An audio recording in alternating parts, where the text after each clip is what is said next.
Magandang negosyo ngayon yung yung piso wifi. Bakit? Piso wifi kasi 'di ba karaniwan makikita nyo sa gilid-gilid o di kaya sa mga kung saan-saan, 'di ba? Harap lang ng tindahan. I-level up natin yung piso wifi natin. Gawa natin siya ng maliit na kubo. Yung makaupo yung nagpipiso wifi, no? Yung mga naghuhulog doon, dapat nakaupo sila, komportable sila. Mas maganda nga, meron kang pakatol pa doon para hindi sila lamukin, di ba, no? May piso wifi ka doon sa maliit na kubo mo, tapos meron din dapat doon na kapihan, na hulog-hulog din ng 5 piso.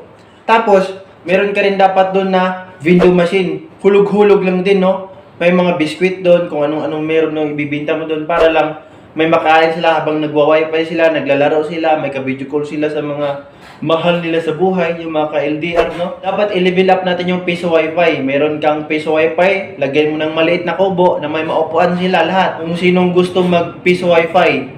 Tapos, lagyan mo na rin ng hulog-hulog na 5 piso na kapihan para hindi sila aantukin. Tapos, meron ka pang pakatol para hindi lang sila lalamukin. Siyempre, may window machine para may mahulog sila na pag nagugutom sila, no? Lagay mo na lahat doon. Siyempre, maihi yung mga yan, matatay yung mga yon.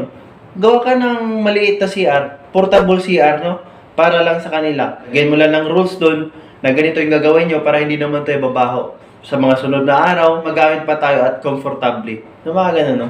Sa tingin nyo, comment kayo sa baba kung tingin nyo okay yung piso wifi na mayroong kapihan, meron pang window machine, may makain-kain, may pakatol ka pa, bahay-bahayin mo ng liit na kubo, no?